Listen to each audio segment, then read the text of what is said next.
मनोजवं मारुततुल्यवेगं जितेन्द्रियं बुद्धिमतां वरिष्ठं वातात्मजं वानरायुतमुख्यं श्रीरामदूतं शरणं प्रपद्ये। नागेन्द्रहराय त्रिलोचनाय भस्मांगरागाय महेश्वराय नित्याय शुद्धाय दिगंबराय तस्मै नकराय नमः शिवाय। शरदिन्दु समाकारे परब्रह्म स्वरूपिणी वासरापीठ निलये सरस्वती नमस्तुते। विठ्ठला दुःखाची निवृत्ती सुखाचे ते सुख आवाज पाहता श्रीमुख गोविंदाचे रंगनी रांगत गुलगुला बोलत आसुर रुळत चरणतळी। प्रस्तुत प्राप्त प्रसंग निवडलेला अभंग विश्वमान्य विश्वभूषण विश्वाधिकार विश्वप्रिय संत शिरोमणी नामदेवराय यांचा कालापर प्रसंगातील प्राप्त प्रसंगी निवडलेला अभंग विडाला विडाला। आवाज कडक करा, थोडासा विको कमी करा, चांगलं करेल देव तुमचं। प्राप्त प्रसंगी निवडलेला अभंग माझ्या नामदेवरायांचा आहे। संत शिरोमणी नामदेवराय दुःख निवृत्तीचं साधन प्रतिपादित करतात। एक साधं सोपं औषध आहे ते म्हणजे पंढरपुरातल्या मालकाचं मुख पाहणे, त्या मालकाच्या भेटीला जाणे, मालकाचं दर्शन घेणे। बऱ्यापैकी एखाद्या दुःखावर औषधं असतील पण ते औषधं सर्वांना पेलवत नसतात। काही औषधं अप्राप्त असतात, ती प्राप्त होत नसतात। काही प्राप्त औषध आहेत ती पेलवत नसतात। काही प्राप्त झालेली औषधं त्याचा दुष्परिणाम सुद्धा असतो। पण आजच्या अभंगाद्वारे संत शिरोमणी नामदेवराय जे औषध सांगतात, दुःख निवृत्तीचं जे साधन सांगतात, ते साधन सर्वात अत्यंत सुलभ आहे, सोपं आहे, सर्वांना परवडणार आहे आणि त्याचा कसल्याही प्रकारचा दुष्परिणाम म्हणजे साईड इफेक्ट नाही, असं सोपं साधन आहे। मला सांगा, पंढरपुरातल्या मालकाचं मुख पाहण्यासाठी काय अडचण असेल बरं? इथला जर एखादा म्हणला पंढरपूरला जायला पैसे नाहीत, त्यानं नुसतं हात वरी करा, त्याला मरुस्तर वारीला जाण्यासाठी पैसे लोक देतील, पण त्यानं ते वारीलाच खर्च करावा। राहिला प्रश्न भाकरीचा, तर गळ्यात तुळशीची माळ असावी, धर्माची पताका खांद्यावर असावी। आपा 500 एकरवाल्या बाईच्या दारात जाऊन तिला म्हणा, माय मधुकरी, तीन जर गावरान तूप लावून चपाती नाही दिलीत मला बाळू महाराज म्हणू नका। इतकी ताकद आहे संप्रदायामध्ये। भाकरीची पंचायत नाही, तिकिटाची पंचायत नाही, आणि तिथं गेल्याच्या नंतर काही सायास नाही। श्रद्धेनं चंद्रभागेचं स्नान करायचं, त्याच्या पायावर डोकं ठेवायचं आणि प्रसन्नपणाने 10-5 सेकंद त्याचं मुख पाहायचं, जीवनाचा शिनभाग निघून जातो। पाहता श्रीमुख गोविंदाचे आहे कसा रंगनी रांगत गुलगुला बोलत असुर रुळत चरणतळी। रांगाय लागलेला आहे, चिमुकलाय, रांगतोय ते अर्थी छोटा आहे। चारवाकांनी प्रश्न केला, इतका चिमुकलाय, इतका लहानसा आहे, आणि एवढ्या लहान लेकराचा चेहरा पाहिलं दुःख जातं का? ते दिसायला लहान होतं पण हसायला इतकं मोठं होतं की त्याच्या पायाखाली मोठी मोठी राक्षस गेली। काग बगरिठा मारी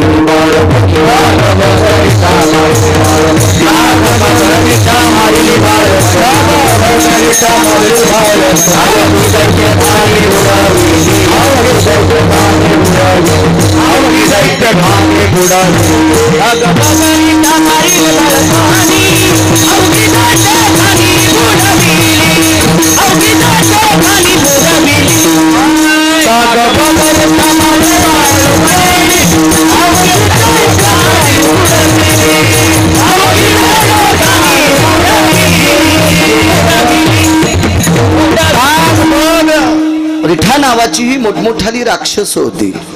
यांना द्वारकाधीश श्रीकृष्ण परमात्मा पंढरीतल्या मालकांनी बालपणातच मारलं। इतका चिमुकला देव आहे पण प्रताप त्याचा इतका मोठा आहे।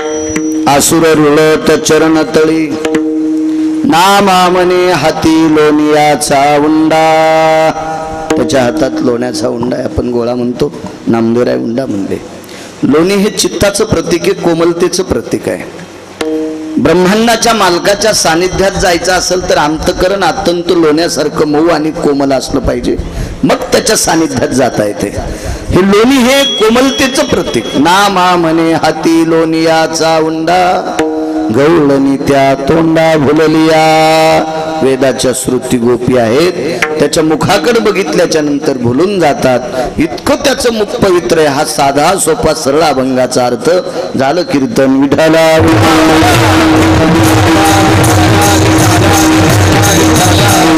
मोठ्या श्रद्धेने, मोठ्या अट्टहासाने, मोठ्या असीम प्रयत्नाने चालत असलेला अखंड हरिनाम सप्ताह ज्ञानदान अन्नदान सोहळा मौजे डिग्रस या परमपावन सात्विक सदाचारी पुण्यशील काळ्या मातीची नाळ असलेलं गाव, शेतकरी कुटुंबातली सगळी माणसं, रक्ताचा घाम करून मातीत टाकणारी सर्वसामान्य माणसं, जीवनभर ह्या काळ्या मातीची प्रेमानं भावनेनं या मातीवर प्रेम करणार एक छोटस डिग्रस नावाचं हे गाव. बरसाले डिग्रस असं नाव आपण ऐकतो. अशा या छोट्या खाली गावाच्या वतीनं चालत असलेला पंढरीतल्या मालकांचा 7व्या अवतारातला जन्मोत्सवाला सुरुवात आणि विश्वाच्या मालकाचं भजन करणाऱ्या वारकऱ्याच्या जन्मोत्सवाला सांगता. रामनवमीला सुरुवात, पंढरीतल्या मालकांचा जन्म झाला. प्रभू रामचंद्र म्हणजे पंढरीतले मालक आणि मारुतीराय म्हणजे वारकरी. येऊन जन्मला मरकट तो वैष्णवा माझी अति श्रेष्ठ, हनुमंत मनावया कनिष्ठ, ऐसा पापिष्ट कोण आहे. पैठणचे मालक सांगतात ते मारुतीराय वैष्णवामध्ये अतिश्रेष्ठ आहे. अशा एका वैष्णवाचा, आता यतीचा, योग्याचा, जप्याचा, तप्याचा, सिद्ध्याचा, ब्रह्मचार्याचा आजचा जन्मदिवस आहे मारुतीरायांचा. आणि सुरुवात पंढरीतल्या मालकांच्या जन्मोत्सवाने. मर्यादा पुरुषोत्तम भगवान प्रभू रामचंद्र, रामचंद्रांच्या जन्मावर सुरुवात आणि मारुतीरायाच्या जन्मावर परिसांगता. मोठ्या श्रद्धेनं चालत असलेला हा सोहळा. या सोहळ्यात माझ्यासारख्या सर्वसामान्य अज्ञानी छोट्याशा गिरगावकराकडे आजचं प्रसादाचं कीर्तन करण्याचा योग येतोय. माझं ते परम भाग्य आहे. प्रांतातलं गाव आहे, परिसरातलं गाव आहे, रोजचे परिचित माणसं आहेत, सात्विक सदाचारी, पुनश्च एकदा सांगतो काळ्या मातीची नाळ असलेली माणसं. अशा ग्रामस्थांच्या वतीनं चालत असलेला सोहळा. गावात जेवढ्या आडनावाची मंडळी असतील तेवढ्यांना कोटी कोटी धन्यवाद. सगळ्यांची नावं काय आपल्याला पाठ नसणार आहेत, आडनावही पाठ नसणार आहेत. सगळ्यांना कोटी कोटी धन्यवाद. आजचं यजमानपद ज्यांच्याकडे आहे अशा आदरणीय आसाराम बापूराव माळवदे, मला वाटतंय नाशिकला राहतात का, मुंबईला, मायापुरीच्या ठिकाणी ज्यांचं वास्तव्य आहे. माऊली कन्स्ट्रक्शन, जोगेश्वरी वेस्ट, या माऊली कन्स्ट्रक्शनचे ते सर्व आहेत. जोगेश्वरी वेस्टचे जे सर्व आहेत. एका छोट्याशा गावात जन्म झाला. त्या मानानं आपल्याकडे काय प्रगत आहे. आपण काही प्रांतापेक्षा 40 वर्ष पाठीमागे येतो. आणि आपल्याकडे एक कृपा आहे, मात्र काळ्या मातीची कृपा आहे. आपल्याकडे जमीन चांगली आहे. माणूस पुरल्याच्या नंतर माणूस उगल अशी आपल्याकडे जमीन आहे. पण आता ती कळण्यासाठी बऱ्याच दिवस काही लोकांना लागलेत. काळी माती कळण्यासाठी फार मोठी ताकद लागते. रुमाल झटकून शेलूला फिरणं लय कोणालाही जमतंय. याच्या त्याच्या लग्नाला लटकून जायला मूर्खालाही जमतंय. पण काळी माती कळण्यासाठी फार ठराविक लोकांना कळतंय. ही कळणं अत्यंत गरजेची आहे. तुम्ही शेतकरी, मी शेतकरी आहे. शेतकऱ्यांचं सर्वत्र असं एक मत असतं की शेती परवडत नाही, विकत घेऊन दाखवा ना. विजय पाटील घेता येते? इकरी आहे कोणाची? इकरी नाही आणि निघली तर घेणं होत नाही. इतकी सोपी आहे, इतकी अवघड, इतकी कठीण. काळ्या मातीवर प्रेम करा. तुमच्या पायाला हात लावून प्रणाम करतो. इथून पुढे ज्याच्या नावानं ईदभर सातबारा असेल तो भारत देशातला राजा असेल, तो महाराष्ट्रातला राजा असेल. राजे हो, या मोठ्या मोठ्या शहरात राहणाऱ्या लोकांना नवरात्रीचा घट मानण्यासाठी 100 रुपये किलोनं माती घ्यावी लागते. 100 रुपये किलोनं माती घ्यावी लागेल. 4-2 मला आमच्या क्षेत्रातले येडगळ भेटले. काय शेतीवर बोलता रे, सुंबळे आहेस का काय म्हणलं तू? तुला अकलीचा कांदा आहे का? शेतीविषयी वाईट बोलतो. शेतीत गहू पिकले तर सत्य होतील, शेतीत ज्वारी पिकली तर पंक्ती होत्या. तुला किती चांगला पक्वाद वाजिता आला, तुला किती चांगलं गाता आलं, तुला किती चांगलं कीर्तन करता आलं, किती भागवत रामायण प्रवचन शिवपुराण सांगता आलं, गौऱ्या खाशीन का? म्हणून आमच्या लोकांनी सुद्धा शेतीची नाळ असली पाहिजे. वारकरी संप्रदायातला एकही संत नाही की त्या संतांना शेतीची नाळ नाही.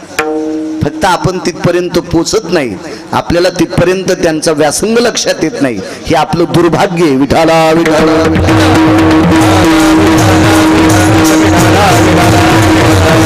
अशा परम पावन या काळ्या मातीमध्ये एका छोट्याशा खेड्यामध्ये आसारामजीचा जन्म झाला. आणि मायापुरी, जुनी लोक मुंबईला मायापुरी म्हणायचे. अर्थाचं एक फार मोठं गोड. या महाराष्ट्राच्या मातीची राजधानी अशा या मुंबई सारख्या ठिकाणी माऊली कंस्ट्रक्शन, जोगेश्वरी वेस्ट आपलं तिथं प्रभुत्व कमवलं. एक छोटंसं विश्वस्थापन केलं आणि अस्तित्व निर्माण केलं.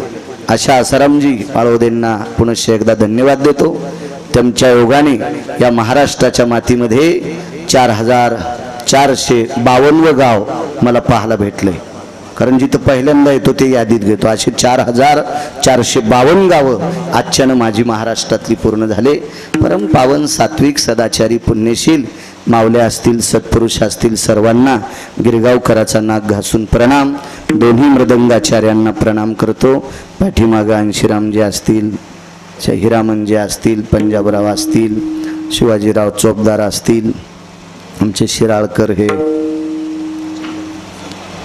चंदू महाराज असतील, बंडू महाराज आदी करून सर्व ही महाराज मंडळी या बाजूचे सगळे इथून इथपर्यंत. मस्तक माझा पायावरी या वारकरी संतांच्या एखाद्याचं नाव विसरलं असेल तर मोठ्या मनानं मला क्षमा करा. विठाला विठाला.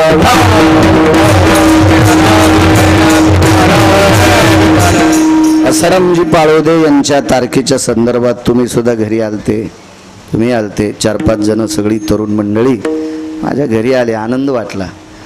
आप्पा, परिसरातली माणसं ज्या वेळेला घरी येतात का त्यावेळेला आनंद वाटतो. आनंद. 5-7 जण आले, खूप आनंद. योगायोगानं मी त्या दिवशी सकाळी घरी होतो. 5-10 मिनटं बसायचा योग आला. खूप छान वाटलं. परिसरातली आपल्या भागातली माणसं आली, आनंद वाटला. नंतर पुन्हा आसाराम अण्णा याच गावचे जावाई येतं, अण्णा संपर्क करत होते. त्यांचा फोन तिकडं मुंबईवरनं येत होता. तुम्हालाही संपर्क झाला, सगळेजण आले, मलाही येण्याचा योग आला. पुनश्च एकदा या पवित्र मातीला प्रणाम करतो. या पवित्र डिग्रस गावावर ज्याचं कृपाछत्र आहे अशा माझ्या मारुतीरायाच्या चरणी साष्टांग प्रणिपात करतो. साऊंड सिस्टीमवाल्यांनाही धन्यवाद देतो. आणि पुनश्च एकदा तुम्हा सात्विक सदाचारी श्रोत्यांच्या चरणी नतमस्तक होतो आणि माझ्या अभंगावर येतो. विठाला विठाला.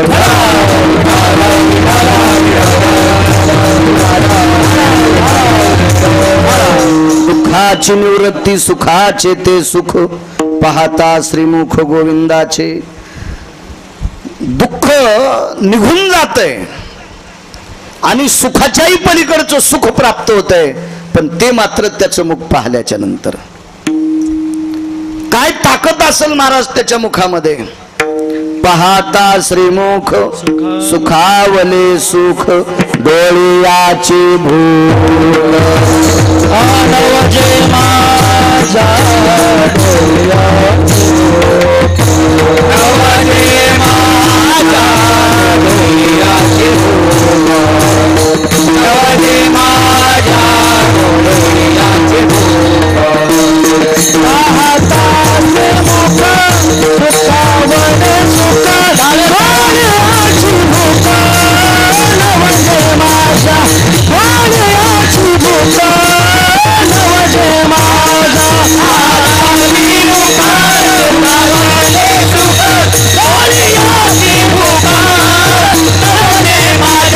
डोळ्याची भूक नवजे माझ्या तर संदेशी घ्यायचा ते मुख बघितल्याच्या नंतर सुख प्राप्त होतंय इतकी त्या मुखात ताकद आहे. माझ्या आळंदीतले मालक तर इतकं गोड म्हणतात, रूप पाहता लोचनी सुख झाले हो साजनी. तो पंढरीतला मालक बघितला की सुख प्राप्त होतंय असं माऊली महावैष्णव ज्ञानोबाराय सांगतात. तो सात्विक देव आहे, सदाचारी देव आहे पाटील तो देव.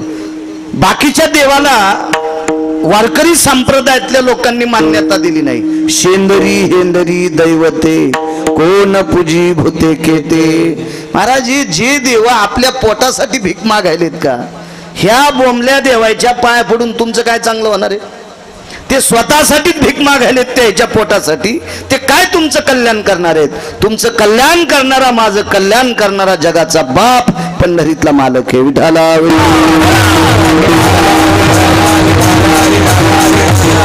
अजून लक्षात घ्या, आमचे भागवताचार्य मुकुंद महाराज सुद्धा हजर आहेत, त्यांनाही धन्यवाद. काय सात्विक, किती सदाचारी देव आहे. बाकीच्या देवांना नाना प्रकारची साधनं लागतात, काही लागत नाही हो या देवाला. पंढरपुरातल्या मालकाला पैसे लागत नाहीत, काही लागत नाहीत. त्याचे पायी घाला मिठी मोल नेघे जगजेती. भावा एकासाठी खांदा वाहे आपुल्या. श्रद्धेनं त्याच्या पायाला मिठी घातली रे घातली. त्याच्या पायावर डोकं ठेवलं की तो श्रद्धेमुळे तो खांद्यावर घेऊन नाचतोय. इतका परम पावन पवित्र देव माझा पंढरीतला बाप आहे. तो विश्वाचा बाप आहे, विश्वाचा मालक आहे. आणि त्या मालकाचं मुख बघितलं की दुःख जातं. दुःख नाही असा जगात माणूस नाही, काही ना काही दुःख आहे. जगी सर्वाईसा कोण सुखी आहे, विचारी मना तुझी शोधोनी पाय. प्रत्येक जण दुःखी आहे. एक जण म्हणला पैसे जास्त असल्यावर दुःख येत नसतं. त्यांना येडगळ आहेस तू. पैशान जर सुख प्राप्त झालं असतं तर रावण सुखी झाला असता ना. ते फार श्रीमंत होता रावण. रावणाची एक चौकट इकल्यावर 35 बारे आमदार होता येत होतं. कोणाची मायवेली त्याच्या विरोधात फॉर्म भरायला. इतका मोठा श्रीमंत रावण, त्याच्याकडे 7 कोटी चौकटी होत्या. भिताड 269 किलोमीटरचं. एवढा मोठा रावण, पण सुख नव्हतं त्याला. एका कवडीचं सुख नाही. बायकाचा विचार केला तर 80,000 बायका होत्या. मग त्याला तेवढ्या करून सुख नाही तर आपल्याला एकीत काय भेटन बरं. त्याच्या बायका आपल्या बायकासारख्या नव्हत्या. पाहती कवाडाकडून चलती भिताडाकडं. 80 सहस्र सुंदरा कामिनी माझी मुख्य राणी मंदोदरी. 80,000 सुंदर पत्न्या रावणाला होत्या. किती पोरग रावणाचं एक खतरनाक. आपल्याकडे एक पद असल्यावर मंत्र्याच्या गाडीला एक दिवा असतो. आता तर ते पण काढेत म्हणा, पण एक दिवा असायचा मंत्र्याच्या गाडीला. असे 222 एकाच्याच गाडीला दिवे. असा 33 कोटी देवाचा राजा इंद्र. या इंद्राला रावणाच्या पोरानं 17 बाऱ्या बांधून आणलं, म्हणून रावणाच्या मुलाचं नाव इंद्रजित पडलं. सत्रजित इंद्रजित त्याचंच नाव. एवढा मोठा रावण. त्याच्या प्रधानानं जांभळी दिल्यावर यमाचं धोतर सुटत होतं. यमाला दात खेळी बसत होती. एवढा प्रभावशाली रावण, पण सुख नाही ना. तर तुम्हा आम्हाला 10 कुंटलात किती सुख भेटणार आहे? आपली योग्यता तरी काय, आपली पात्रता तरी काय? सुख जर पाहायचं असेल तर फक्त त्या देवाच्या मुखात आहे, त्याच्या पायात आहे, त्याच्या नामात आहे, संतांच्या सानिध्यात आहे. सुखवशे हे चिठाई बहुपायी संतांच्या पायावर सुखे, देवाच्या पायावर सुखे, देवाच्या मुखात सुखे, देवाच्या नामात सुखे, संतांच्या संगतीत सुख आहे. आपल्याकडे सुख नाही का? आपण प्रापंचिक माणसं आहोत. कायमस्वरूपी व्यथेत जीवन गेलेलं, आपलं समस्येत जीवन गेलेलं माणसं आपल्याकडे कसलं सुख आलंय, हे सुख प्राप्त करायचं असेल तर त्याच्या मुखात फार मोठी ताकद आहे. त्याचं मुख बघितलं की सुख प्राप्त होतंय. कोणाला मिळालं? असं कोणी आहे का की ज्याला ते पाहिल्याच्या नंतर सुख प्राप्त होते? वारांगणेची कन्या होती एक. वारांगणा म्हणजे आपल्या प्रचलित भाषेमध्ये तिला वेश्या म्हणता येईल. एका वेश्येची मुलगी आहे. फार सुंदर होती ती. आवाज करा मोठा.